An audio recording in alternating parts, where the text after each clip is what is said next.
Bueno, pues sean todos ustedes bienvenidos y bienvenidas a esta charla que tendremos en el marco de las Jornadas Humanísticas 2021, Ciencia y Salud del Tecnológico de Monterrey. Los eventos programados este año nos han permitido reflexionar sobre la relación que guardan las ciencias, tanto médicas como naturales y sociales, con los grandes problemas humanos. Hoy reflexionaremos desde la economía sobre las problemáticas de la desigualdad y la pobreza en nuestro país, las cuales son realidades críticas que no siempre sabemos reconocer ni comprender sus causas de raíz para poderlas atacar. Sobre estos temas tan relevantes tratará la conferencia titulada La Tierra de las Chances Desiguales, la desigualdad de oportunidades en México. Nos acompaña hoy el maestro Luis Ángel Monroy Gómez Franco, quien es licenciado en Economía por la Universidad Nacional Autónoma de México, cuenta con una maestría en la misma disciplina por el Colegio de México y realiza actualmente estudios de doctorado en el Centro de Graduados de la City University of New York y es profesor de asignatura en The City College of New York. El maestro Monroy también es colaborador regular en la sección de Economía y Sociedad de la revista Nexos y también colabora como investigador asociado externo en el Centro de Estudios Espinosa Iglesias. Al final de esta exposición del maestro Monroy habrá un espacio para preguntas, pero si les surge alguna duda durante la conferencia pueden escribirla en el chat de esta sesión por Zoom. Quienes nos sigan por Facebook Live pueden escribir sus preguntas como comentario a la transmisión y procuraremos darles cauce en el espacio que dedicaremos a dialogar con nuestro expositor. Ya sin más preámbulos, cedemos la palabra a nuestro invitado. Muchas gracias por venir, maestro Monroy. No, gracias a ti, Carlos, y gracias, Juan Alberto, por la invitación. Es siempre un placer charlar con los colegas y los estudiantes del Tecnológico de Monterrey. Yo estudié la prepa en el TEC de Monterrey en el campus Ciudad de México, entonces es también parte de mi trayectoria intelectual y educativa. Entonces siempre es un gusto regresar, digamos. Voy a compartirles una presentación, no porque les vaya a recitar lo que está expuesto en la pantalla, sino más bien para que me vayan siguiendo en la charla que vamos a tener el día de hoy. Como ya mencionaba Carlos y como mencionaba Juan Alberto, yo les voy a platicar sobre la desigualdad de oportunidades en México, que bien podría ser llamada, como dice en el título, la tierra de las chances desiguales. Entonces me gustaría comenzar un poco dándoles un contexto, llamémosle general, sobre cuál es la historia de México en términos de distribución del ingreso. La gráfica que está en la pantalla proviene de un trabajo de Diego Castañeda Garza y Eric Benson. Diego es también egresado del Monterrey, él es egresado de la carrera del TEC de Monterrey, sobre la desigualdad en la distribución de ingresos en México desde inicios del siglo XX hasta 2016, hasta hace unos años. Y lo que nos dice esta gráfica es quizás un relato que hoy en día ya nos es muy familiar, y es que México es una tierra en donde la desigualdad ha estado presente, al menos en la distribución de ingresos, desde sus inicios como nación independiente y en particular a lo largo de todo el siglo XX. Y esta desigualdad, que digamos está presente en todas las sociedades en mayor o menor magnitud, en el caso mexicano está presente de una magnitud de entre las mayores del mundo y persistentemente en esos niveles. Entonces, esto es como el primer, digamos, factor a tener en cuenta sobre la evolución histórica e institucional de México, que somos un país en donde la distribución de los recursos económicos es sumamente desigual.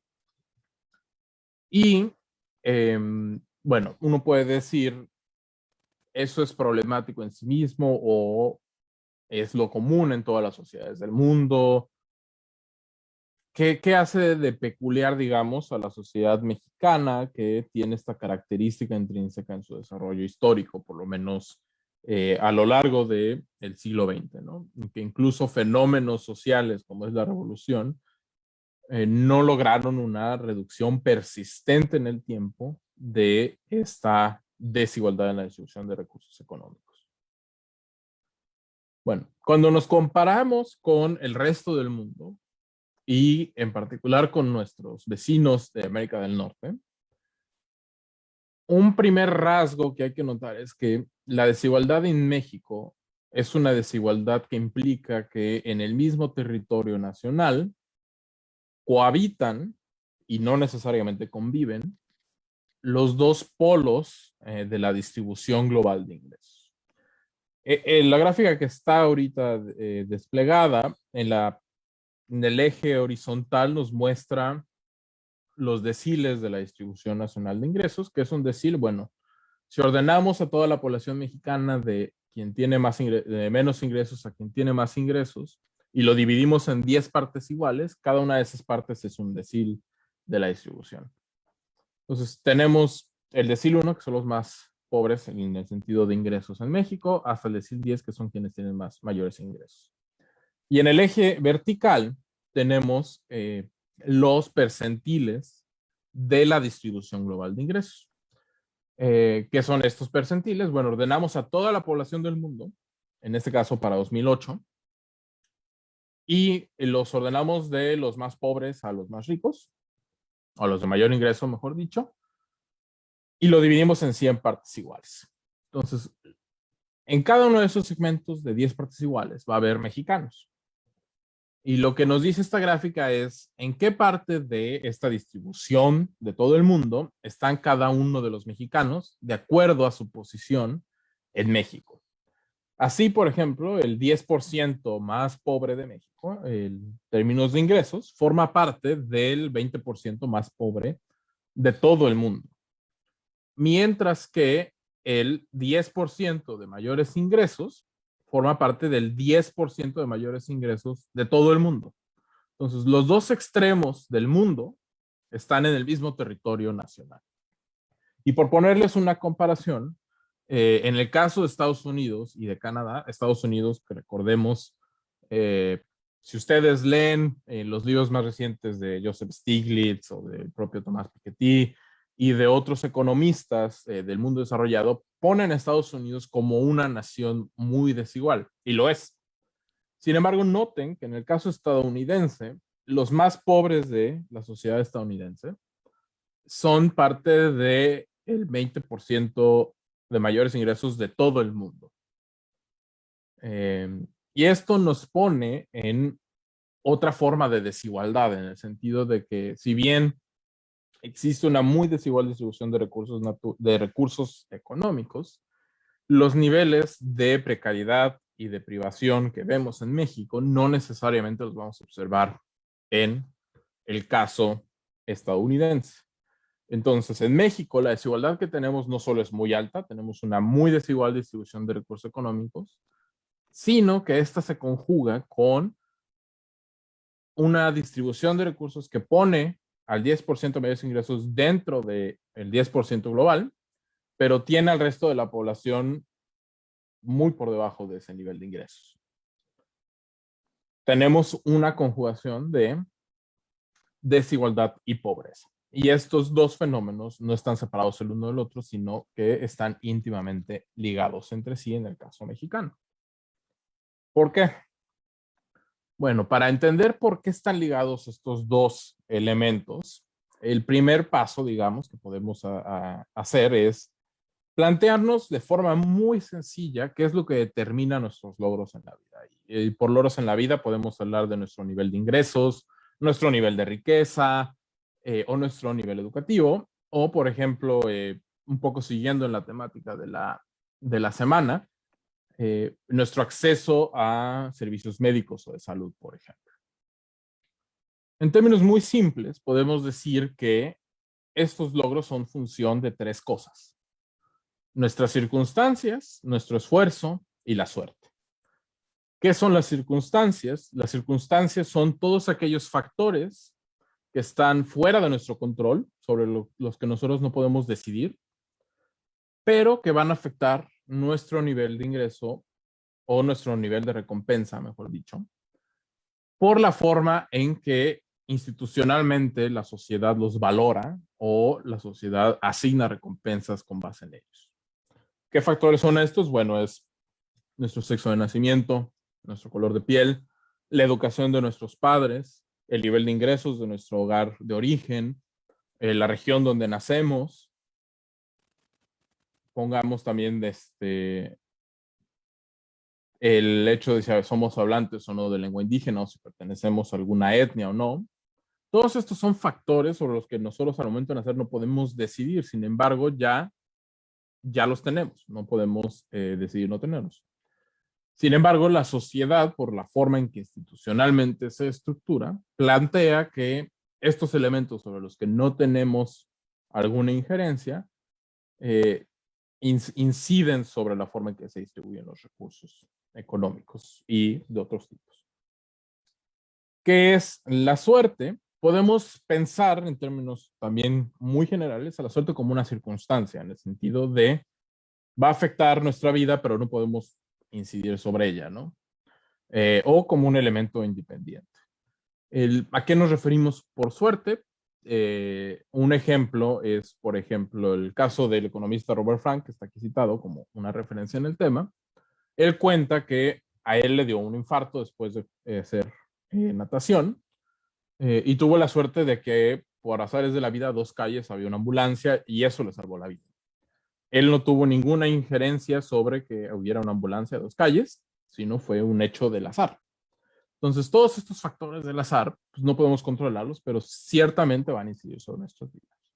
Y el último esfuerzo es el último elemento es el que sí podemos controlar, que es el esfuerzo. Y el esfuerzo es algo que nosotros decidimos cuánto ejecutar o cuánto hacer. Sin embargo, pues no lo hacemos en un vacío. Las circunstancias en las que nacemos nos dan, cuando nacemos, una vista de cuáles son las recompensas que podemos alcanzar si ejercemos cierto nivel de esfuerzo y cuáles de plano son inalcanzables. Es decir, las circunstancias nos determinan un espacio de oportunidades sobre las cuales podemos decidir y podemos ejercer esfuerzo, pero al momento de incidir sobre ese espacio de oportunidades, también influyen sobre el esfuerzo que hacemos. Pensemos en un ejemplo muy sencillo que permite tener como esta idea mucho más clara. Imaginen que la mitad de ustedes, imaginen que estamos escalando una montaña y nos dan 1 hora para hacerlo. La mitad de ustedes, sin embargo, aparece a la mitad de la montaña y la otra mitad aparecemos en la base de la montaña.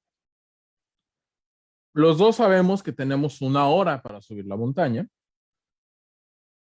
Quienes están a la mitad de la montaña saben, porque están a la mitad de la montaña y pueden percibir eso, cuál es la distancia relativa respecto a la cima, que si ellos se esfuerzan lo suficiente, llegar a la cima no es una idea tan descabellada.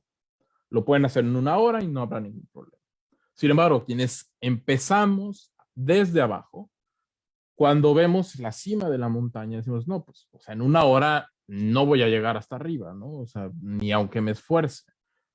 Haré lo mejor que pueda o habrá quien decida, pues, sabes que no voy a lograr la meta, pues para qué o sea, no tiene sentido, o sea, es un esfuerzo que no va a haber recompensa.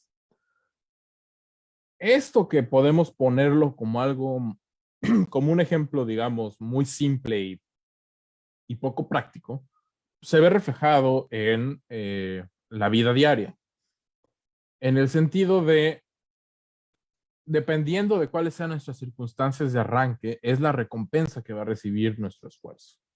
Alguien que arranca su vida en una familia en donde sus padres terminaron la universidad, terminaron la maestría, hay muchos libros en su hogar cuando nace, sus padres están acostumbrados a leerles, tienen el tiempo para leerles, para dedicarle tiempo a ayudarles a estudiar. Digamos que es natural esperar que llegue a la universidad y si llega, pues verá recompensado su esfuerzo cuando salga al mercado laboral. Contrastan eso con alguien que nace en un hogar en donde los padres trabajan 18 horas, o tienen 2 trabajos que tienen trabajado 18 horas, y solo llegan a dormir a sus casas, tratan de ayudar a sus hijos, pero pues no tienen ni el tiempo, no terminaron la carrera, entonces no tienen como las habilidades o el bagaje cultural que les gustaría tener para ayudarles. O sea, no es una cuestión de voluntad, sino ellos tampoco tuvieron la oportunidad de llegar a esos niveles. El esfuerzo que va a realizar esta persona al estudiar va a tener que ser mucho mayor al que está realizando nuestro primer individuo para llegar al mismo nivel, a llegar a la universidad. Entonces, Estas diferencias de esfuerzo en realidad lo que están diciendo es el esfuerzo no se recompensa igual para todos. Noten que el grado de esfuerzo que está haciendo la primera persona es mucho menor en realidad que está haciendo la segunda. Y sin embargo, la sociedad le está dando la misma recompensa. Eso implica que está valorando en menor medida el esfuerzo de quien arrancó en circunstancias más precarias. Y dado que eso es lo que hace la sociedad, pues es natural que haya quien decida, o sea, no tiene sentido que me esfuerce tanto, no lo voy a lograr, voy a ajustar mis expectativas a eso. Entonces el esfuerzo no es del todo algo que ocurre en el vacío y que uno decida, sí, le voy a echar muchas ganas. En realidad uno le echa ganas dependiendo de qué tan factible vea que lo va a lograr o no. Es la naturaleza humana. Y en ese sentido, no podemos desligar del todo al esfuerzo de las circunstancias. Y esto es la importancia de las circunstancias de arranque, de dónde arrancamos y que son factores sobre los que no podemos decidir. Y esto nos lleva a dos formas de concebir la desigualdad de oportunidades. Y lo vamos a concebir a partir de un estado ideal que aquí vamos a llamar igualdad de oportunidades, y podemos plantear dos definiciones a grandes rasgos. La primera, que se llama la igualdad de oportunidades ex ante, es cuando una persona nace, independientemente de cuáles sean sus características con las que nace, sus circunstancias, espera alcanzar los mismos logros, las mismas recompensas que otra persona. Es decir, si yo nazco hombre o si yo nazco mujer, espero recibir el mismo salario. Si yo nazco de piel claro, de piel oscura, espero que eso no incida en mi oportunidad de tener empleo en la industria de modelaje. Si yo nazco, si yo no nazco en el centro del país o en el sureste, eso no debería afectar la esperanza de nivel educativo que yo vaya a alcanzar. O sea, todas las circunstancias de origen, todos estos factores que no puedo decidir en una situación de igualdad de oportunidades, no deberían afectar sobre cuál es mi logro esperado. Eso yo lo determino con mi esfuerzo, no con mis circunstancias de origen. Entonces, antes de realizar cualquier esfuerzo, cuando yo nazco, esperamos que todos los miembros de la sociedad alcancen en promedio lo mismo. ¿Por qué? Porque pues, en promedio van a realizar el mismo esfuerzo y sus circunstancias no pesan sobre cuál es el ingreso o la recompensa esperada que van a recibir. Entonces, esta es la primera definición. Antes de realizar cualquier esfuerzo, dos personas de condiciones de origen distintas, completamente distintas, esperan recibir las mismas recompensas antes de realizar cualquier tipo de esfuerzo. Esa es una forma de definir igualdad de oportunidades. Otra forma es igualdad de oportunidades ex post, que es un poco quizás más intuitiva en el sentido de dos personas se esforzaron en el mismo grado, reciben la misma recompensa, independientemente de quiénes sean, independientemente de si uno es hombre y otro es mujer, independientemente de si una tiene primaria, sus papás tenían primaria y otros sus papás no tenían primaria, independientemente de si uno nació en Monterrey o otra nació en Guadalajara. Aquí lo que le pedimos, digamos, a la definición, o lo que la definición nos impone, es que tenemos que ver el grado de esfuerzo de las personas. Estos dos conceptos que vienen de una discusión profunda de filosofía política y de teorías de la distribución, teorías de justicia distributiva, perdón, podrán parecer que son lo mismo, pero en realidad no lo son. En el caso de la definición ex post, esta se puede alcanzar si nosotros redistribuimos, digamos, una vez que las personas realizaron el esfuerzo, de tal forma que todos los mismos grados de esfuerzo alcancen las mismas recompensas. En el caso de la desigualdad de la igualdad de oportunidades ex ante, el principio guía no es este de recompensar el esfuerzo, misma recompensa, sino el principio es que en promedio todos recibamos o todos esperemos recibir lo mismo. En términos conceptuales no son lo mismo, pero van encaminadas a la misma idea, en donde las circunstancias de origen no inciden sobre el ingreso o la recompensa o la riqueza que esperamos recibir. Esa es la idea básica detrás de estas dos definiciones de igualdad de oportunidades y va a ser la idea básica de la forma en que vamos a medir. Nosotros, para las mediciones que hacemos de cuál es el grado de desigualdad de oportunidades en una sociedad, usamos primordialmente la definición ex ante.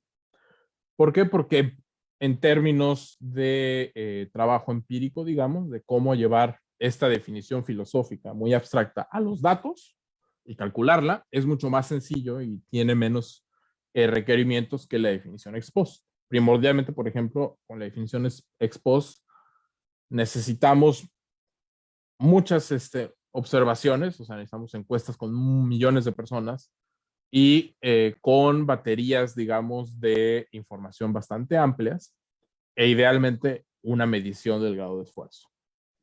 En el otro caso no requerimos la medición del grado de esfuerzo para nada y con menos observaciones podemos hacer el cálculo. Entonces, para el caso mexicano y para los resultados que les voy a presentar, vamos a usar la definición ex ante, que como recordarán, implica que las circunstancias de origen no afectan la recompensa esperada de las personas. Así definimos igualdad de oportunidades. Cualquier condición en donde eso no se cumpla es una situación en donde hay desigualdad de oportunidades. Ahora bien, ¿cómo lo medimos? Para esto tenemos que hacer un ejercicio estadístico, que se los voy a practicar de forma muy sintética, digamos. Si alguien está interesado, podemos practicarlo más a fondo. Y lo que hacemos inicialmente es, bueno, lo que queremos identificar es en qué medida las circunstancias de origen afectan los logros de vida de las personas. O por lo menos el logro esperado. Si el logro esperado es igual independientemente de las circunstancias, lo que deberíamos de observar es que no hay una asociación entre tus circunstancias de origen y el logro esperado al que estarías tratando de alcanzar.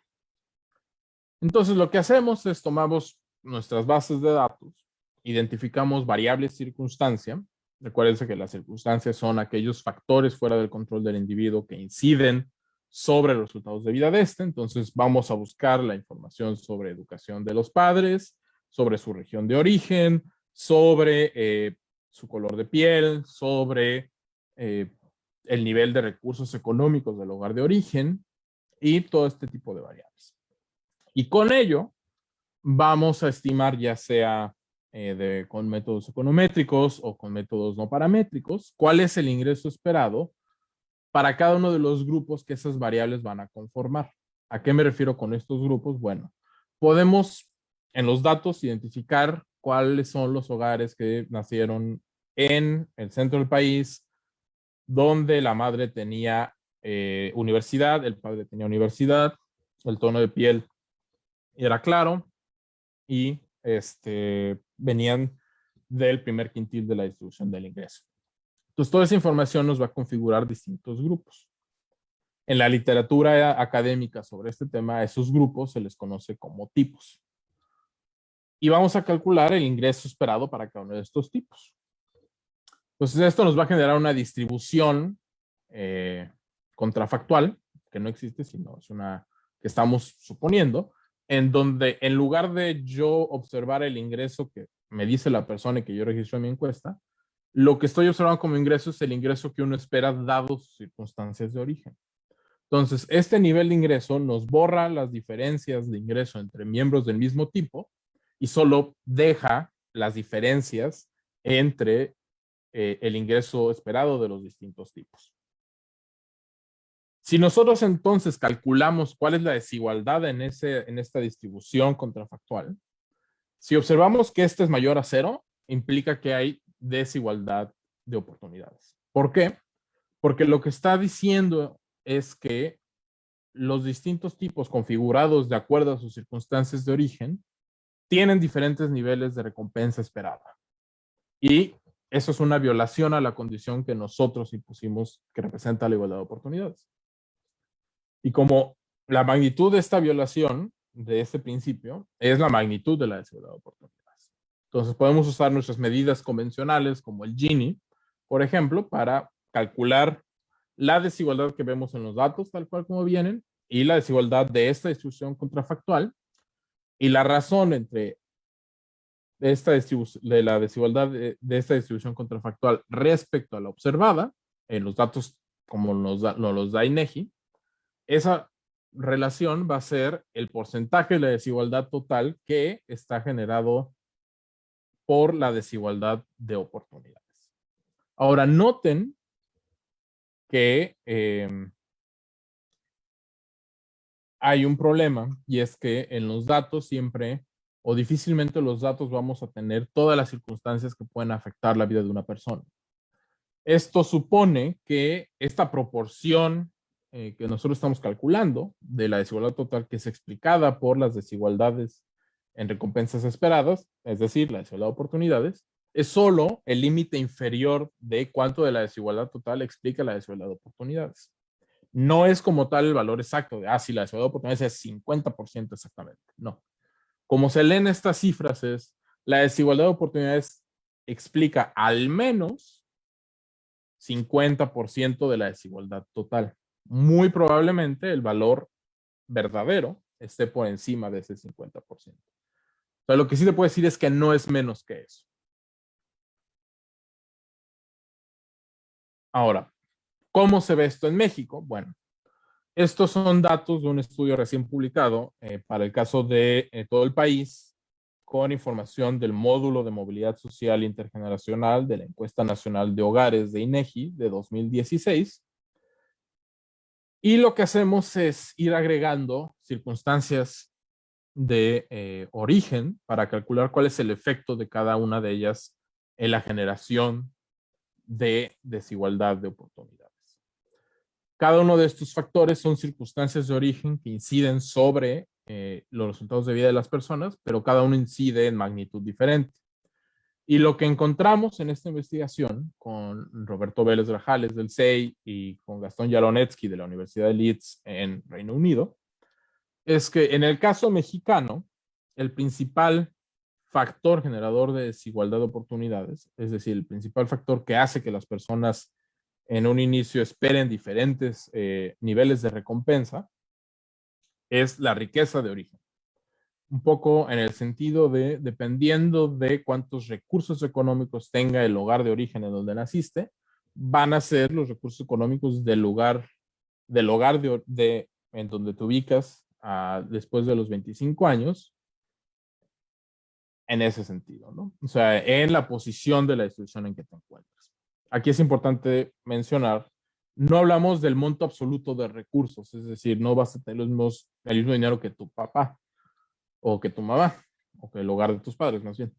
Sino que si el hogar de tus padres está ubicado en la parte 90 de 100 de la distribución de ingresos, tú vas a estar en la misma posición comparado con los de tu cohorte. O sea, en lugar de, no vas a tener el mismo nivel de ingresos, sino vas a tener el ingreso que te va a poner arriba del 90% de la distribución, al igual que a tu padre, su ingreso le pone arriba del 90% de la distribución. A eso nos referimos en este caso. El segundo factor son los niveles de educación de nuestros padres. Esto es el segundo factor generador de desigualdad de oportunidades. En un tercer lugar está factores como si naciste en una región urbana o en una región rural. Y en un cuarto lugar estaría la asignación a estatus indígena, si tus padres hablaban una lengua indígena o no, y tu color de piel, en donde, dependiendo del tono de piel, mientras más oscuros son menores las recompensas esperadas, o mejor dicho, mientras más claros son mayores las recompensas esperadas respecto al resto de la sociedad mexicana en este caso. Un punto importante, sobre todo a tener en cuenta para aquellos quienes estén estudiando ciencias sociales y les interese el análisis de datos, es entender bien las limitantes de este tipo de ejercicios y de en general trabajar con datos. Esta información estadística nos da las condiciones de origen de una generación. O sea, lo más estamos viendo las condiciones económicas de 2 generaciones de mexicanos. Ello no nos permite descartar de forma alguna, porque no tenemos información para ello, que en algún punto de la historia la distribución de recursos económicos de la sociedad mexicana fuese primordialmente de acuerdo a criterios étnico-raciales. Es decir, esto no nos permite decir que, bueno, pero es que los hogares que tienen mayor nivel de recursos económicos ahora, en un principio, fue porque eran hogares descendientes de españoles versus no españoles, ¿no? Eso no lo puedo decir con estos datos. O sea, lo que te puedo decir es, si eso ocurrió, hoy en día esa transmisión de recursos se opera más por el nivel de ingresos de los hogares de tus padres, de tu hogar de origen, que por el factor necesariamente ligado a tu tono de piel. Entonces, la investigación cuantitativa, si bien nos puede decir la desigualdad de oportunidades en México representa al menos 43% de la desigualdad total, no, y cuando vemos en 2 generaciones cuáles son los principales elementos que están generando esta desigualdad de oportunidades, entre ellos son la riqueza de los hogares de origen y el nivel educativo de nuestros padres, y yo no me permite descartar que más atrás en la historia otros criterios de asignación de recursos hayan tenido lugar y hayan producido estos patrones conforme se fueron generando transmisión institucional a lo largo de la historia. Entonces, la investigación cuantitativa, si bien es muy útil para muchas cosas, tiene también sus límites y se tiene que ver complementada con otro tipo de análisis provenientes de disciplinas como la antropología o la historia como tal. Ahora, ¿cómo se ve México cuando en lugar de concentrarnos a nivel nacional, vemos qué pasa en cada una de las regiones del país? Esto es de una estimación más reciente. En este caso, el único responsable de esa información soy yo. No es otro coautor, entonces quejas conmigo. Y lo que vemos es, con la información de la encuesta de movilidad social para México de 2017, la desigualdad de oportunidades representa al menos 48% de la desigualdad observada en México. O sea, estamos hablando de que la mitad de la desigualdad, al menos la mitad de la desigualdad que vemos en México, está ligada a factores completamente fuera del control de las personas. O sea, aquí no tiene nada que ver esto de, es que la gente no se esfuerza y por eso somos tan desiguales, y los que más se esforzaron son los que ahora están en la cima de la pirámide, diría una actual legisladora. No, los datos nos dicen mucho tiene que ver de en dónde arrancas, y en particular, cuando vemos al interior de cada una de las regiones, vemos que si bien en todas el principal determinante de la desigualdad de oportunidades es el nivel de recursos económicos del hogar de origen, en un segundo lugar viene la educación de los padres, y lo que vemos es que hay una gran magnitud de variabilidad entre las regiones. En el norte y noreste del país, las circunstancias parecen que juegan un menor papel en la determinación de resultados de vida que en otras regiones como es el centro y el sur del país y la Ciudad de México. Entonces, estas diferencias nos hablan de, por un lado, cómo hay partes del país en donde la asignación de recompensas está más estratificada, más institucionalmente ligada a ciertas características de nuestros orígenes que en otros.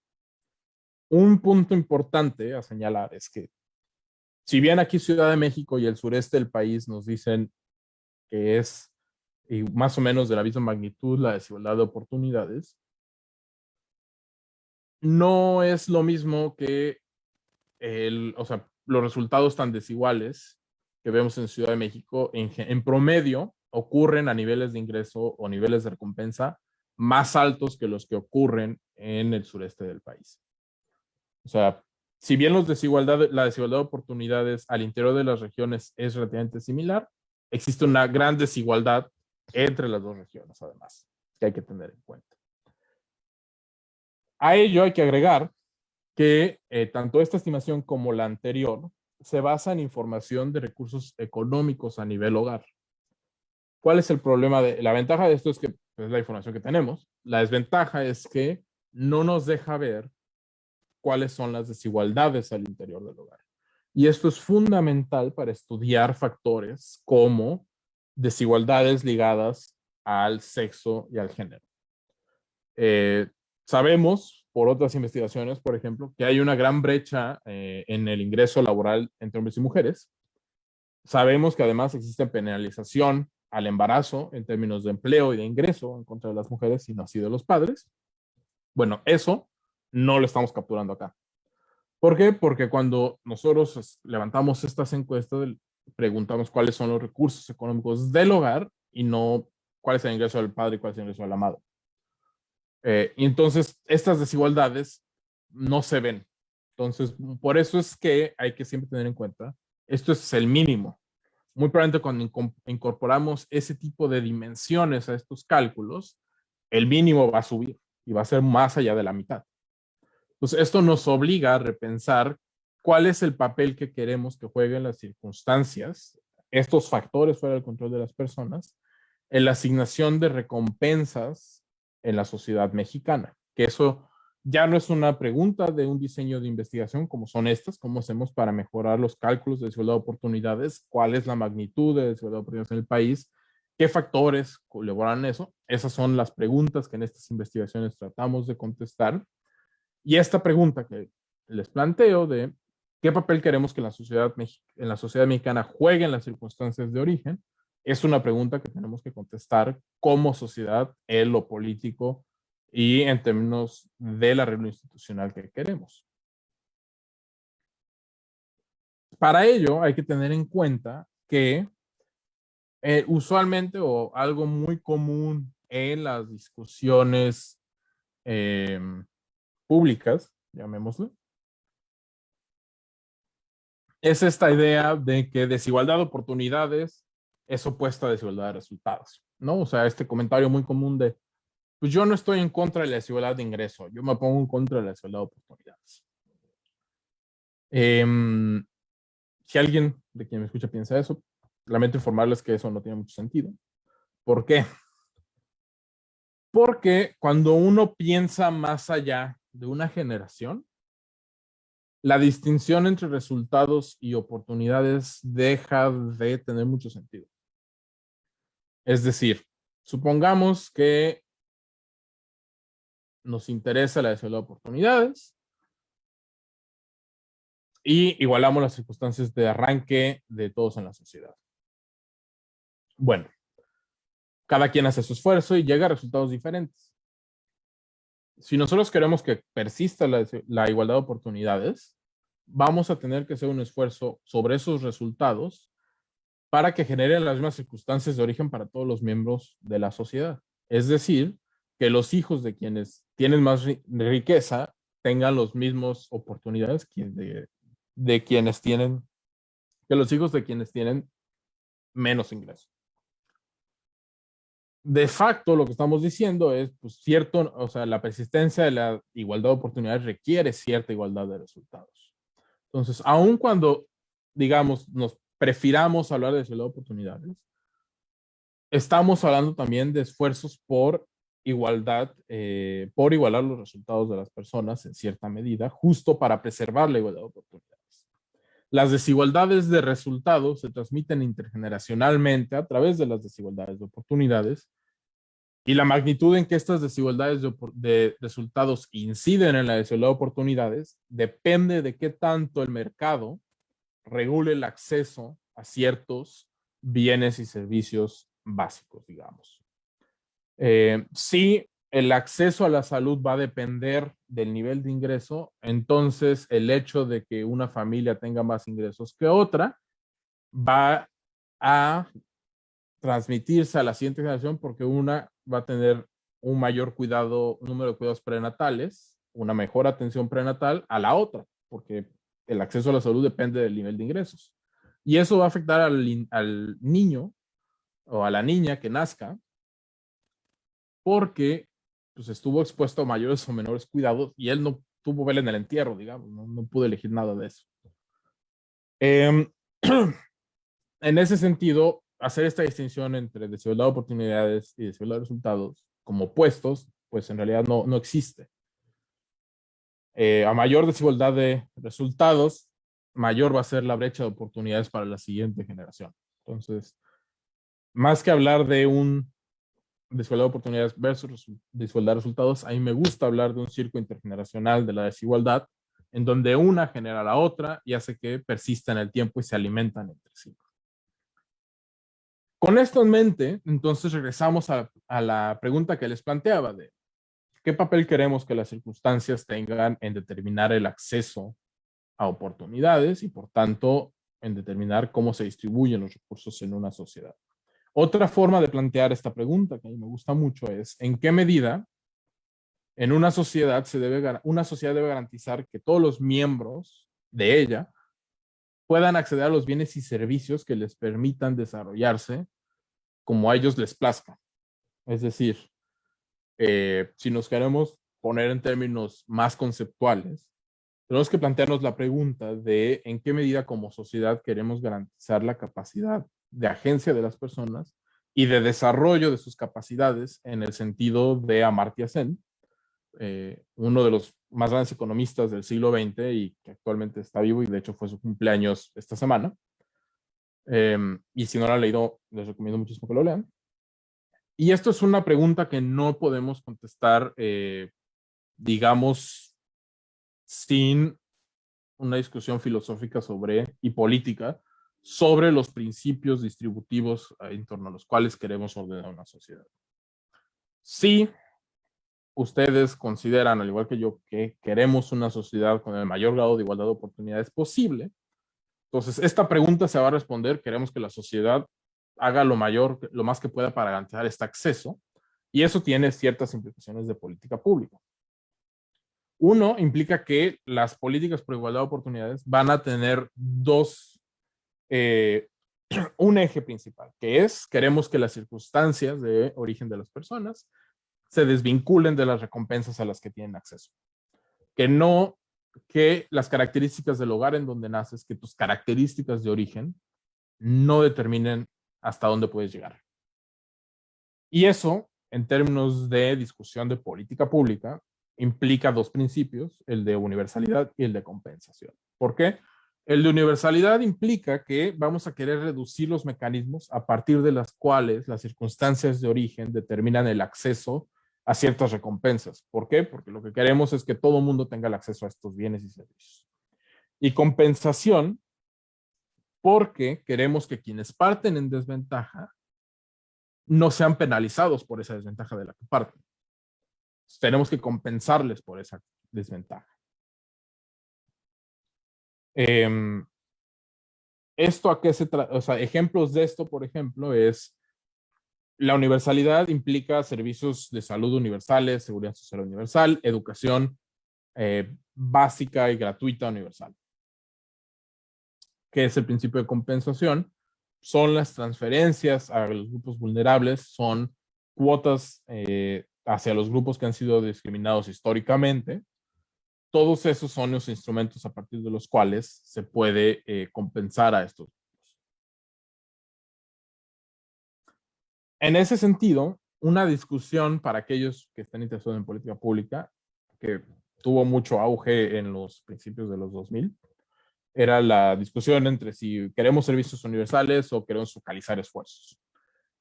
Si ustedes, como yo, piensan que lo que hay que enfocarse es a generar la mayor igualdad de oportunidades posible, pues esa disyuntiva pierde sentido. Realmente lo que quiere son las dos. ¿Por qué? Porque algo que hay que tener siempre en cuenta, y esto es una descripción sobre cómo funcionan los mercados, es el mercado va a discriminar por el nivel de capacidad de compra de las personas. O sea, recordemos que el principio básico de cómo funciona un mercado es si hay muchos demandantes de un bien, el precio de este va a subir para asignarlo a quien, en teoría, tiene una mayor preferencia por ese bien. Sin embargo, para hacer efectiva esa preferencia, la persona tiene que tener cierta capacidad de compra. Entonces, el mercado utiliza el nivel de ingreso como un mecanismo para dar acceso o restringir el acceso de acuerdo a los precios. Entonces, esto es, o sea, si queremos garantizar el acceso a bienes y servicios básicos, pues tenemos que tener en cuenta que esto es una forma, esta es la forma de comprar el mercado. Ello no quiere decir que no lo usemos, sino que siempre hay que tener en cuenta que opera así, ¿no? Y que no podemos cambiar esa forma de operar, porque de hecho esa es la definición del mecanismo de mercado. Y un factor sumamente importante y que es algo que hay que tener en cuenta, la igualdad de oportunidades no implica que no haya pobreza.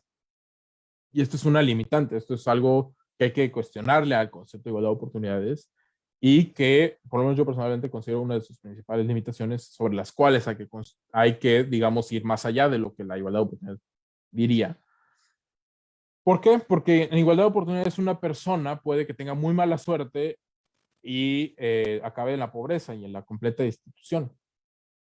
Si ustedes complementan las ideas de igualdad de oportunidades con las de Amartya Sen del desarrollo de la persona, de sus capacidades para ser y hacer lo que él quiera o ella quiera, entonces necesitamos intervenciones que prevengan estas situaciones de completa destitución. Y en ese sentido, las políticas de reducción a la pobreza son complementarias en el sentido de que están encaminadas a garantizar el ejercicio de estos derechos básicos de realización y de agencia de las personas, a las que están pensadas para el diseño y la construcción de sociedades con una mayor igualdad de oportunidades. Y eso es todo de mi parte, más que encantado de escuchar sus preguntas, si tienen algún comentario o si quieren decir, sabes que yo no estoy nada de acuerdo, yo pienso esto de otra forma, encantado de tener ese tipo de discusiones. Ok, pues agradecemos mucho su participación, maestro Mundo, y como dijo, vamos a dar paso a las preguntas del auditorio, vamos a revisar las preguntas del chat y las que hayan sido puestas en Facebook, si es que hay alguna, pero quienes nos siguen por Zoom, siéntanse en la comodidad de que pueden levantar la mano y yo les cederé la palabra.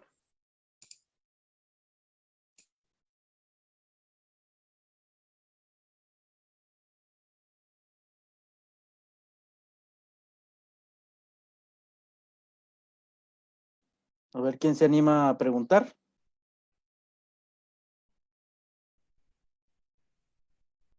Bueno, yo tengo varias preguntas, entonces para ver si comenzamos con la...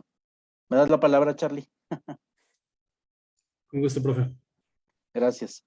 Bueno, Luis Ángel, muchas gracias por la conferencia. Quería hacerte, bueno, quería hacerte algunas preguntas, porque en el tema de la igualdad de oportunidades, bueno, sí, en el tema de la desigualdad de oportunidades siempre está presente la discusión de que esta desigualdad de oportunidades es algo natural, ¿sí? Es algo natural y como que de alguna manera se compensa con el esfuerzo de las personas y sus méritos.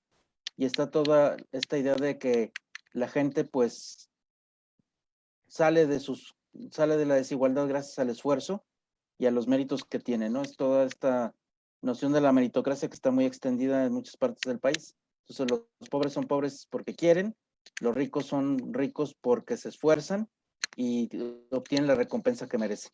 ¿Qué puedes decir respecto de esta noción de la meritocracia? Bueno,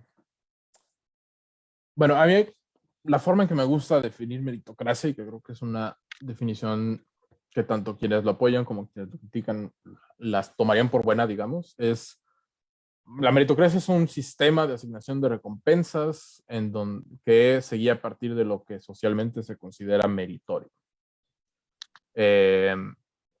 Entonces, ¿qué es el mérito? Es una discusión filosófica y que es una discusión atravesada por desigualdades en dimensiones de quién tiene la capacidad de definir qué es lo meritorio y qué no lo meritorio, que al final del día son desigualdad de poder en el sentido más llano del término, ¿no? Pero dejando de lado esas discusiones, y creo que cuando creo que cuando hablamos de meritocracia es lo primero que tendremos que discutir, pero tomando por bueno que estamos hablando de esfuerzo, que no necesariamente me queda claro que cuando sale de meritocracia estamos hablando de esfuerzo, pero partamos desde el principio. Yo lo que diría es, pero si te interesa la meritocracia, entonces tú lo que quieres es que el nivel de esfuerzo se compense de la misma forma. Dos personas que hacen el mismo nivel de esfuerzo deberían de recibir la misma recompensa, independientemente de dónde arranca. O sea, yo lo que te diría en realidad, si tú estás a favor de la meritocracia, tú estás a favor de un esquema de igualdad de oportunidades medido ex post. Entonces, si tú dices, estoy a favor de la meritocracia, pero no quiero que se redistribuya para desvincular a las circunstancias de origen, entonces yo lo que te diría es, pues entonces no estás a favor de considerar el esfuerzo de todos por igual. Consideras el esfuerzo de quien tiene situaciones más ventajosas más valioso que el de quien partió desde más abajo. O sea, en los propios términos de un defensor de la meritocracia es contradictorio. Un defensor de la meritocracia no podría asumir que no es deseable la igualdad de oportunidades ex post o la igualdad de oportunidades en general.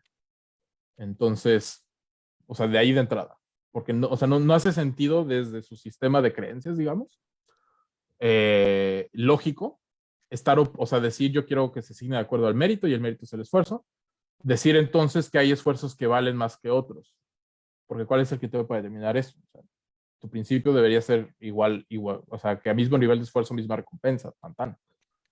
Entonces, esa sería mi primera respuesta. Ahora, sobre este argumento de, bueno, pero es que las desigualdades de oportunidades son naturales a la sociedad humana, yo tengo o sea, naturales en qué sentido? O sea, naturales en que así hemos decidido organizarnos como sociedad, pues eso no es natural, eso es una elección social. O naturales porque son fruto del devenir histórico, pues eso no es natural, eso es el devenir histórico y puede cambiar. O sea, esta idea de que algo es natural porque ha estado presente mucho tiempo, en realidad o sea, no es que sea natural, es una forma de justificar instituciones en ese sentido, ¿no? Ahora, la idea, digamos, que puede decir, no, pero es que yo me refiero a que es natural que haya gente que nace con más habilidades para el básquetbol o es más alta y gente que nace con menos habilidades para el básquetbol y es más chaparra, ¿no? Bueno, el tema de la estatura, les puedo decir que las investigaciones más recientes dicen que tiene muchísimo que ver con la alimentación que uno tiene de niño y por lo mismo tiene muchísimo que ver con las circunstancias de origen.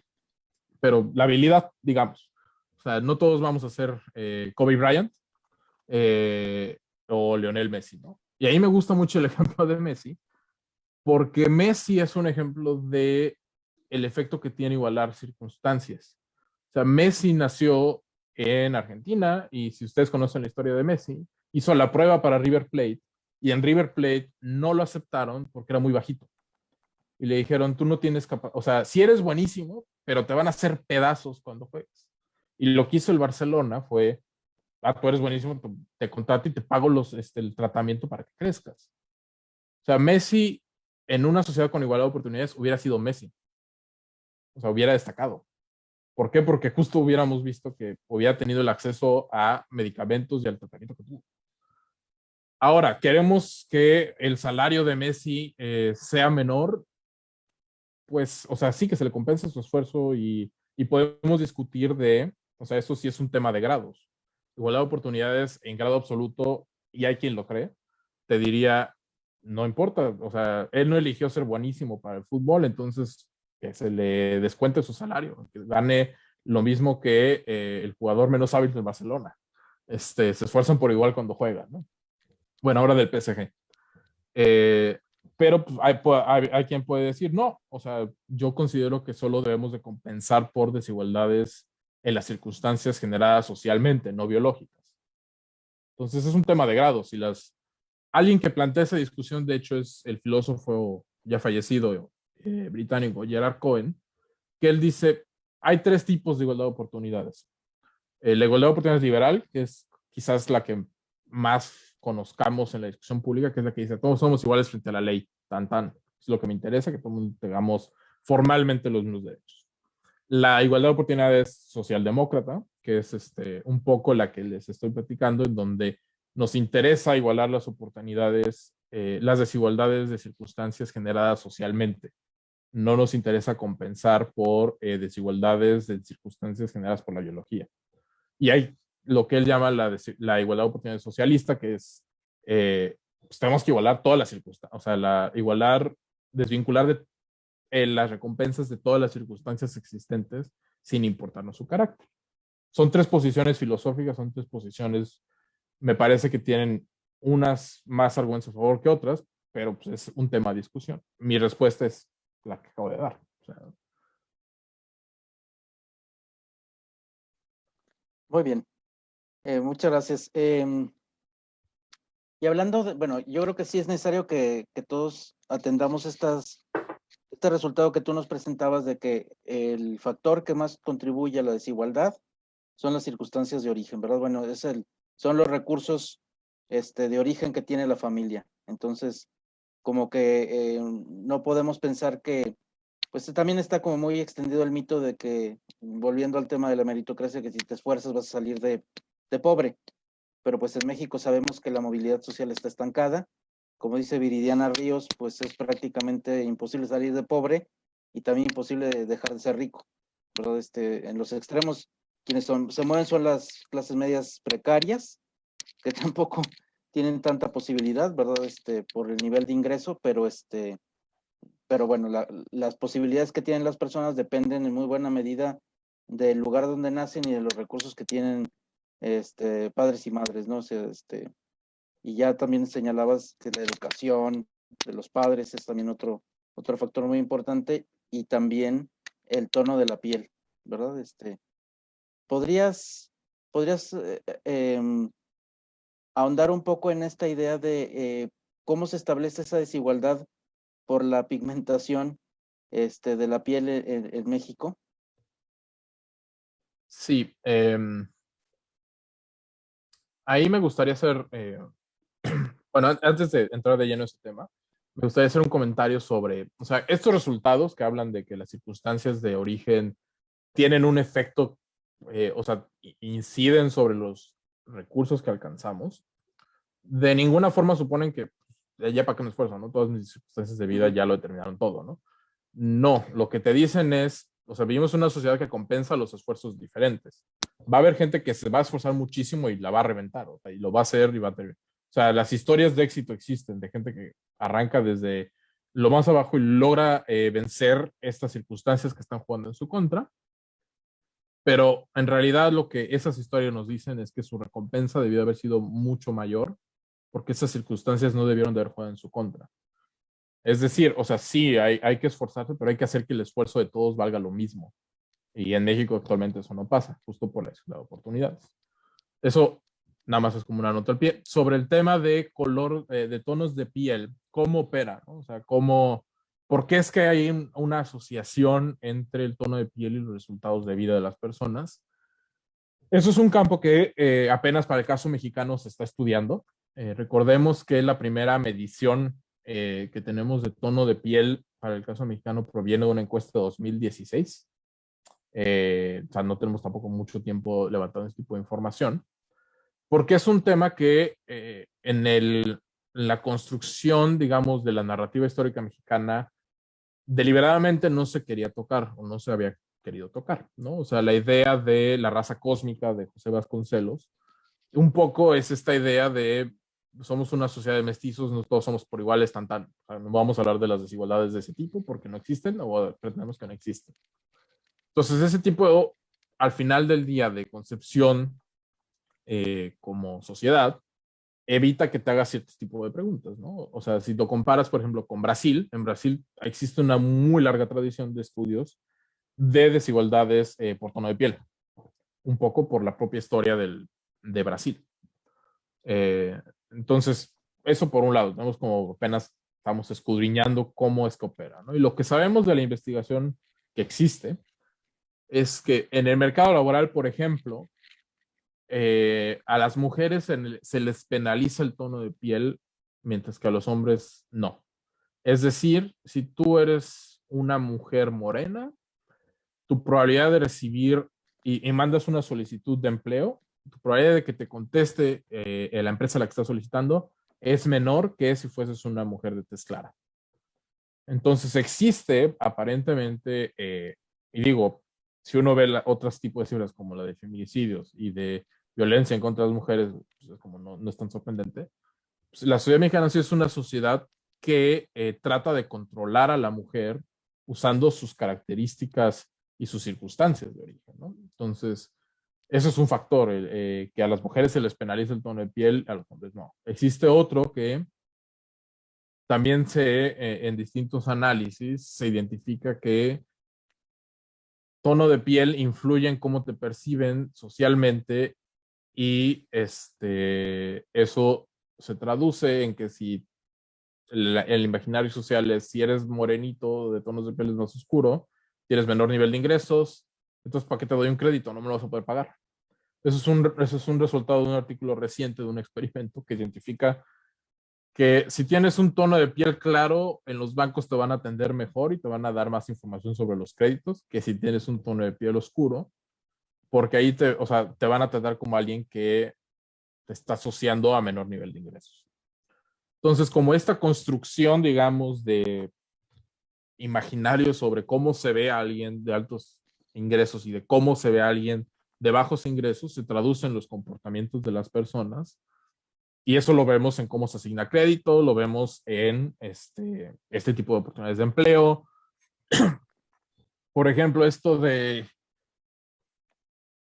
digo, tiene tiempo que no he visto ese tipo de anuncios, pero antes eran bien comunes en las ofertas de empleo. Se busca asistente de ventas de buena presencia. Y resulta que cuando uno se pone a analizar estadísticamente, la buena presencia implica que tengas tono de piel claro. Entonces, sí existe como en la sociedad mexicana un imaginario de cómo se ven ciertas categorías sociales y eso opera en cómo se toman decisiones en términos de empleo, en términos de asignación de crédito. Entonces, un poco el funcionamiento de los mercados de la economía mexicana está afectado por ese tipo de construcciones del imaginario social. Y ahí, cómo se construyen y cómo se alimentan esos imaginarios, pues un papel importante es los medios de comunicación. Entonces, si estamos acostumbrados a ver cierto tipo de personas siempre como los ricos en las películas y siempre cierto tipo de personas como los pobres en las series, pues el imaginario social va a partir de eso, ¿no? O sea, como tal, las preferencias no son un poco como esfuerzo, no ocurren en un vacío. O sea, están siempre en relación con la sociedad de la que uno es parte.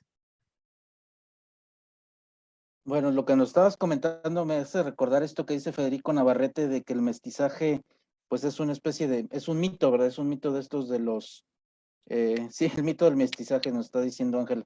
Ángela, ¿por qué no comentas, por qué no haces tu comentario directamente? Anímate. Porque ahorita yo quería comentar una cosa, pero no sé si Ángela, que puso algo en el chat, pero no sé si se quiere animar a... Ah, es que dice que hay mucho ruido en su casa, entonces voy a leer lo que nos pone Ángela. Y así es como el mito de la meritocracia y el mito del mestizaje se conectan. Sí, sí, el mestizaje de que dice, ¿verdad? Que México es un país de mestizos, en realidad todos tenemos las mismas oportunidades porque pertenecemos a una misma raza, cuando él lo que dice es que pues México es un país donde pues finalmente la gente blanca sigue teniendo privilegios y la gente indígena sigue marginada, ¿no?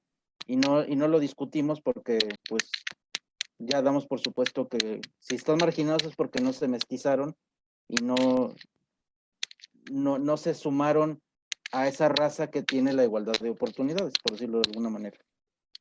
Ahí algo interesante es que y de hecho eso es un proyecto de investigación que estamos arrancando, tono de piel y estatus indígena no van de la mano.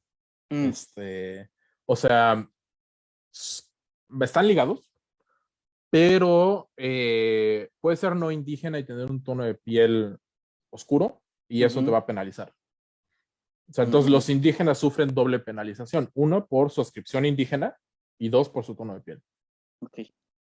Pero eso es, o sea, eso es un proyecto que estamos apenas lanzando para ver como cuál es la magnitud de ese tipo, o sea, qué tanto es la doble penalización en contra de la población indígena, con Luis Guillermo Wu Mora, que ahorita está en la Paris School of Economics. Lo estamos desarrollando apenas él y yo. Pero sí, cuando tengamos los resultados, yo encantado de venir de nuevo a platicárselos. Oye, qué interesante eso para desagregar, ¿verdad? El factor indígena del factor tono de piel, aunque la gente indígena se está agregado, ¿no? Digo, se superpone, ¿no? Se sobrepone. Fíjate que no tanto. O sea, Ok. justo uno de los resultados de esta investigación con Gastón Jalonetsky y Roberto Vélez, porque eso fue un comentario de uno de los revisores. O sea, los revisores nos decían, no, es que seguramente su efecto por tono de piel en realidad está capturando a la población indígena. Okay. Entonces, lo que nosotros hicimos, déjame ver si la encuentro, fue mapear qué proporción de cada tono de piel es de cada tono, es indígena o no. Okay. Y lo que encontramos es que si bien existe pues, una tendencia, digamos, a tonos de piel, a que los indígenas sean primordialmente tonos de piel más oscuros, no dejan de ser una minoría dentro de esos mismos tonos de piel. O sea, déjenme, se las presento. Sí.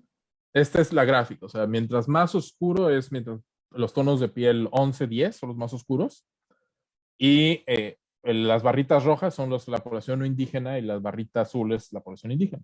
Entonces, un poco lo que esperaba, lo que se espera es, mientras más oscuro, pues es más probable que la persona sea indígena, pero en realidad nunca son más del 20% de cualquiera de los tonos. Entonces, hay dos efectos distintos. Uno es por estatus indígena, adscripción indígena, y otro es por el tono de piel. Qué interesante.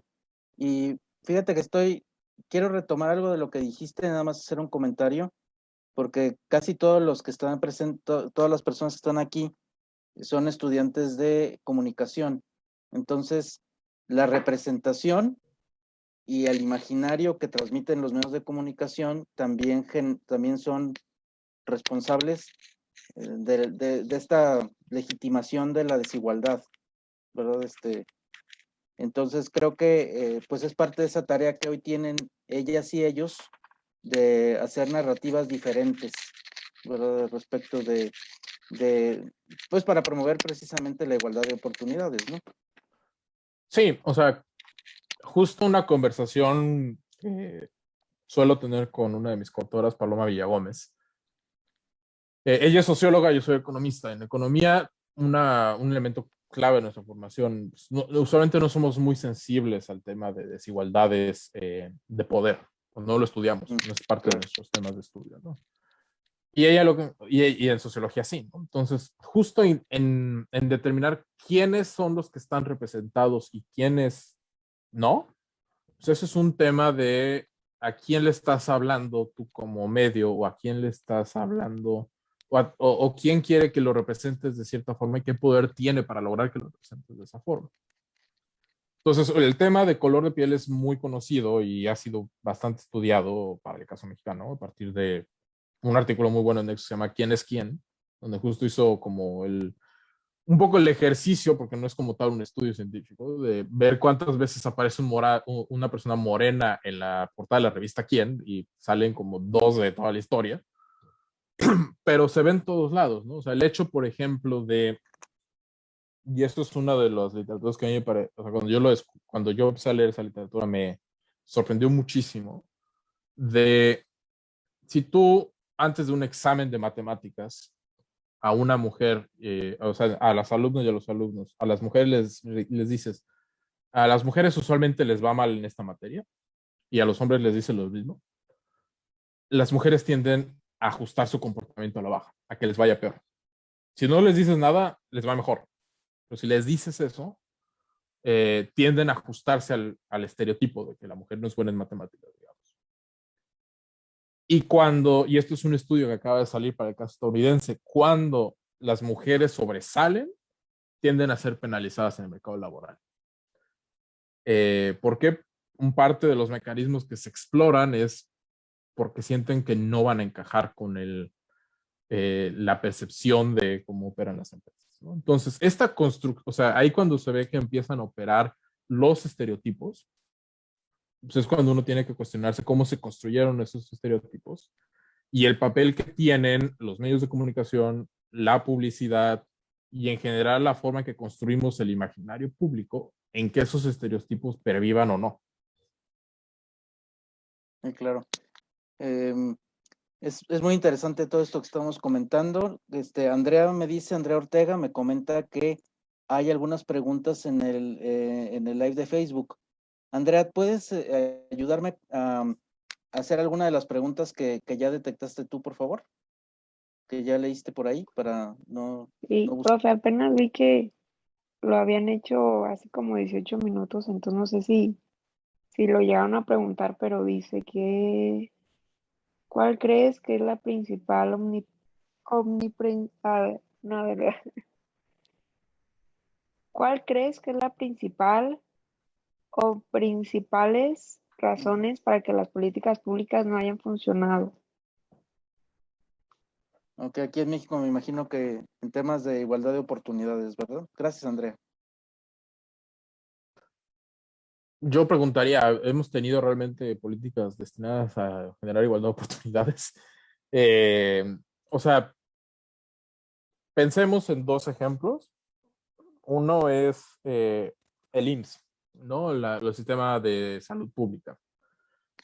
El sistema, como se pensó originalmente, es que todo el mundo va a trabajar y por tanto, si yo vinculo el acceso a seguridad social al trabajo, vamos a tener toda la población asegurada. Ese modelo es el que instituyó Bismarck en el siglo XIX en Alemania y es como están estructurados muchos sistemas de seguridad social en el mundo, no es exclusivo de México. El problema es que el mundo cambió y el sistema no cambió, ¿no? Entonces, en ese sentido, la provisión sigue vinculada al acceso previo, a la provisión de servicios de salud de ese mecanismo sigue vinculada al acceso previo a un tipo de trabajo. Es muy igualitario de oportunidades eso. O sea, lo ideal sería construir un sistema de seguridad social universal con servicios médicos universales, pero pues eso requiere una reforma fiscal, requiere mayor recaudación y requiere expansión de las capacidades del Estado. No hemos hecho ninguna de esas. Y México estructuralmente ha tenido un déficit de capacidad institucional del Estado desde que es nación, desde que es México. Les recomiendo mucho un par de artículos de Diego Castañeda Garza sobre el tema, porque él está haciendo su tesis en desigualdad histórica, y les presenté una gráfica de su primer capítulo al inicio, y lo que él está viendo es eso, o sea, históricamente México tiene un déficit de capacidad institucional de Estado, y eso se traduce en que no puedas redistribuir. Eso por un lado. Y por otro ejemplo es oportunidades, que es Progresa, Oportunidades, Prospera, que era el programa insignia. El programa como tal tuvo éxito en lo que se proponía hacer. O sea, la población que recibía las transferencias usualmente tenía un mayor grado de, o sea, alcanzaba mayores niveles de escolaridad que sus padres y alcanzaba, o en promedio era más saludable y más alto que sus padres. ¿Por qué hablamos de estatura? Porque es una buena forma de medir las condiciones en las que uno crece cuando es niño. Pues por eso es como una buena forma para medir si los programas son eficientes o no cuando están dirigidos a las niñas. O sea, en esos términos, que era lo que quería hacer el programa, funciona. El problema es que, y si uno lee el libro en donde Santiago Levy platica cuál es la idea detrás de oportunidades, él plantea cuál va a ser el problema, que si no se resuelve va a echar para abajo el programa, que fue lo que terminó pasando. Y él dice que si el mercado laboral no acelera el crecimiento, más bien no se acelera el crecimiento y el mercado laboral empieza a absorber a más trabajadores y empiezan a crecer los salarios, entonces estas ganancias en salud o en educación no se van a traducir en mejores ingresos y no vamos a resolver el problema de la pobreza. Eso fue lo que pasó. Entonces, o sea, estamos en un punto en donde este tipo de intervenciones poco ambiciosas, digamos, o no poco ambiciosas, sino limitadas, que dicen, pues le movemos por acá, ajustamos este par de tuercas y creemos que con eso igual y la máquina ya arranca por completo. La verdad es que se están quedando cortas frente a la magnitud de retos y problemas que estamos enfrentándonos como país, que sí requieren intervenciones mucho más agresivas y mucho más ambiciosas. O sea, ¿qué nos gustaría pensemos un tipo de intervenciones como las que se planteó Biden en su presupuesto actual, ¿no? Que era, vamos a hacer una inversión masiva en sistemas de cuidados, porque estamos quedando, o sea, la pandemia nos demostró que ese es un tema que no estamos teniendo en la mente, ¿no?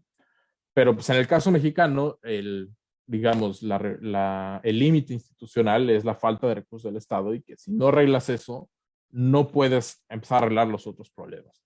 O sea, sí es como un tema que impide el ejercicio de otras posibles reformas o posibles, no necesariamente reformas, sino políticas públicas. Fíjate que me quedé pensando ahora con lo que comentabas acerca de cómo el mercado laboral que no remunera adecuadamente es también mantiene las condiciones para que la gente no salga de la pobreza, ¿verdad? O sea, el mercado, los bajos salarios que tenemos en el país también son, me parece a mí, causa pero no sé tú qué opinas, ¿verdad? Causa de que se mantenga la pobreza aquí en el país, ¿no? Sí, o sea, yo ahí un poco estoy del lado de la explicación que daba Jaime Ross sobre por qué los salarios no crecían, que es el problema de fondo es que la economía no crece lo suficiente, o sea, es un problema de demanda, de trabajo. O sea, si tú aceleras el crecimiento y el crecimiento se traduce en mayor demanda por trabajadores, un poco va a pasar lo que está pasando en Estados Unidos. Los salarios van a empezar a subir porque no va a haber otra forma de encontrar más trabajadores. Entonces, el resultado de décadas, iba a decir 30 años, pero no, ya van a ser 40 años de que la economía no crece aceleradamente. Entonces, que tienes demasiada oferta de trabajo, cada vez más calificada, pero si no la demanda no crece al mismo ritmo, este desajuste se traduce en que pagas menos o los salarios no crecen. No tanto a que tengas un problema de informalidad, o sea, ahí más bien es la informalidad es una consecuencia de eso. O sea, porque al final del día la gente tiene que encontrar empleo porque si no se muere. Y la pandemia ya nos dejó bien claro que hay gente que no puede dejar de trabajar. Entonces, si tú, o sea, la informalidad más que ser una traba al crecimiento es un resultado del poco crecimiento. Pero eso es un tema, y yo reconozco que es al debate entre economistas para el caso mexicano. Pero mi posición es esa, la de Jaime Ross. Muy bien, fíjate que ya estamos a punto de terminar. Jaime Ross, ¿verdad? Para hablar acerca de, es lo que recomiendo acerca de por qué no mejoran los salarios en el país, ¿verdad? Porque los salarios siguen siendo bajos. Sí, tiene un librito, y es librito porque son 150 páginas, muy bueno, que publicó el Colegio de México ya hace un par de años, cuando de hecho yo era su asistente de investigación. Se llama Algunas tesis equivocadas sobre el estancamiento económico de México. Y justo lo que él hace es revisar cada una de las hipótesis que hay para decir, bueno, pero es que esto implicaría que este es el problema, pero no lo vemos en los datos. O sea, justo analizar críticamente las distintas explicaciones que hay, buscando cuál es la verdadera respuesta, ¿no? O dónde están las claves para entender qué está pasando. Sí que hay algunos autores que señalan que necesitaríamos industrializar más al país y generar una economía de alto valor agregado cuando seguimos siendo un país de maquilador de mano de obra barata, ¿no? Bueno, entre otras cosas me imagino que eso podría ser parte de la problemática. Bueno, ya para cerrar, aquí hay una pregunta de Andrea que es... hay una pregunta sobre, dice, ajuste de comportamiento por género. Me imagino que era esto que señalabas hace un rato de que, bueno, si hay alguna bibliografía que recomiendes sobre este asunto de que la gente se ajusta a los estereotipos de género, ¿verdad? Y disminuye su rendimiento o disminuye, sí, sus posibilidades, ¿verdad? Sí, la literatura en general se llama amenaza de estereotipos. En inglés, perdón, se me fue el nombre. Sí, claro. Se llama status threat o stereotype threat. Y hay un libro muy bueno que la resume como en términos muy didácticos, se llama Whistling Vivaldi o Chiflando a Vivaldi, y eso viene de Claude Steele. Claude Steele es un psicólogo social, no me acuerdo de qué universidad está, pero el título del libro viene una anécdota que él cuenta, que él es afroamericano. Entonces dice, yo cuando voy en la calle, para que no me perciban como una amenaza, silbo las estaciones de Vivaldi, para que vean que soy una persona educada y me dejen de tener miedo. Claro. Entonces, él hace un resumen relativamente ameno, en el sentido que esa literatura pues, tiene resultados un poco desagradables, para el caso de los distintos tipos de fenómenos, de eventos en donde se observa este fenómeno. Entonces, esa sería como mi recomendación para entrarle a ese tema. Muchas gracias. Andrea tiene una pregunta, Andrea Nenninger. Adelante, Andrea. Hola, buenas tardes.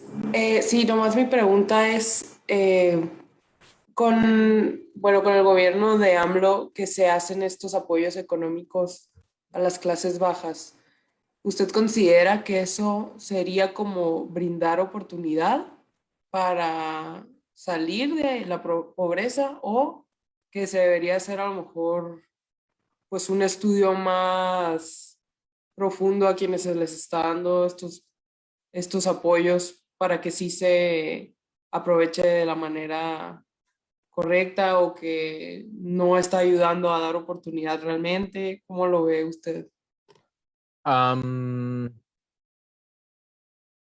Yo creo que, o sea, yo creo que la política social actual es insuficiente, en principio. O sea, y que, o sea, el tema de dar transferencias como tu única política social es un poco que lo que decíamos. Te puedo transferir recursos, pero eso no garantiza que tengas acceso a los bienes y servicios o a los bienes y servicios básicos para tu desarrollo. ¿Por qué? Porque si yo no los proveo, si yo no incremento la cobertura de esos bienes y servicios, te estoy dejando a que el mercado haga esa asignación y el único criterio que sigue el mercado es tu poder de compra. Entonces, aunque te dé una transferencia, la transferencia que te voy a dar, muy probablemente a menos de que sea en un monto lo suficientemente alto, no te va a permitir tener acceso a esos bienes y servicios. Entonces, en ese sentido, yo considero que esa política social es insuficiente. Lo que se ha tratado y que en realidad, digamos, ha sido la política social más ambiciosa es la política laboral. O sea, con los incrementos de salario mínimo, las reformas al marco regulatorio del trabajo, lo que se busca pues, es un poco mejorar las condiciones laborales de las personas. Eso puede que tenga mejores perspectivas de éxito. Sin embargo, sigue siendo insuficiente desde una lógica de igualdad de oportunidades. Y en general, o sea, a mí no me preocupa tanto el hecho de que no estén suficientemente bien focalizadas las transferencias. O sea, sí, idealmente querríamos que estuvieran mejor focalizadas, pero un poco como lo planteaba al principio, o más bien al final de mi presentación, yo le iría más a que lo que urge son políticas que garanticen accesos universales y ya después nos empezamos a meter de lleno al tema de focalización.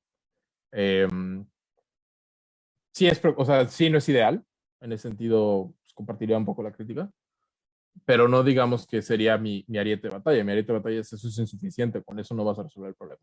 O sea, eso sí, lo firmo. Bueno, última pregunta que voy a hacer yo y ya lo paso a Charlie para que haga el cierre. ¿Recomiendas algún libro algún libro de Amartya Sen, algún libro recomiéndanos uno de Amartya Sen y recomiéndanos también, por favor, uno en donde nos iniciemos en esta discusión sobre la igualdad de oportunidades o la desigualdad de oportunidades? Sí, de Amartya Sen, mi libro favorito es el de Desarrollo como Libertad. Es de los finales de los 90, principios de los 2000, no recuerdo bien del año. Existe versión en español, se llama así, Desarrollo como Libertad, y versión en inglés, es Development as Freedom. que ahí es interesante porque freedom no es lo mismo que liberty. Entonces, esa discusión justo viene en el libro.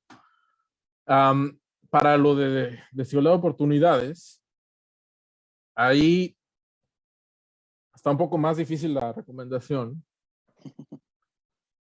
porque falta un buen libro de difusión del tema. O sea, un poco es un proyecto que tenemos en mente varios, o por lo menos Roberto Vélez y yo, de escribir algo al respecto, con más enfocado a divulgación. Pero el libro seminal, así sobre el cual surgieron estas ideas y que a mí, por ejemplo, me hizo meterme de lleno al tema, es un libro de John Roemer, de la Universidad de Yale. Se llama Equality of Opportunity, así, tal cual. Ese es un libro muy técnico, en el sentido de que es un libro de economistas, súper matemático, pero si ustedes se saltan las ecuaciones, igual le van a entender. Y justo mucho de la discusión conceptual que les presenté hoy viene ahí, o sea, viene derivada de lo que viene en ese libro. Entonces, a mí ese fue el libro que cuando lo leí, y me acuerdo mucho, yo en ese entonces trabajaba en el CEI, cuando lo leí, fui corriendo a la oficina de mi jefe y le dije, tenemos que hacer el estudio de esto, tenemos los datos, porque esto es el tema, o sea, esto es lo que importa. Entonces, sí fue como de estos libros que me han cambiado la vida, por eso estudio lo que estudio hoy. Entonces, esa sería mi recomendación. Y como extra, uno de Branko Milanovic, que también me cambió la forma de pensar muchas cosas, se llama Los que tienen y los que no, The Haves and the Have-Nots. Es el mejor libro introductorio para temas de desigualdad que se van a encontrar. Ok, muchísimas gracias. Charlie, te paso la palabra. Ok, pues aquí nos estuvieron siguiendo por Facebook Live y por Zoom, pues les agradecemos que nos hayan acompañado durante toda esta exposición. Extendemos también nuestro agradecimiento al maestro Luis Ángel Monroy Gómez Franco por la interesante conferencia que nos ofreció el día de hoy. Pues ahora conocemos mejor las causas de la desigualdad y la pobreza en nuestro país, más allá de mitos y equívocos que nos impiden mirarlas de frente para poderlas erradicar. Esta es la tarea que se presenta frente a todas y todos nosotros. Es de nuestro compromiso que construyamos un México más justo, en donde haya verdadera igualdad de oportunidades para todas y para todos. Entonces, pues muchas gracias y pues que sigan teniendo un excelente jueves. Igualmente, que tengan un bonito jueves y buen fin de semana. Ahí seguimos en comunicación, Luis Ángel. Claro, siéntanse la libertad de, si tienen alguna pregunta, decirle a Juan Alberto que me la mande y con todo gusto se la respondo. Igual por Twitter o por correo electrónico, yo encantado. Bueno, muchísimas gracias. Sinceramente te agradecemos esta intervención. No, a ustedes. Gracias a todos, nos despedimos. Nos vemos la gente de mi clase, nos vemos el próximo lunes. Buen fin de semana. Gracias, hasta luego. Gracias. Gracias. Gracias. Gracias.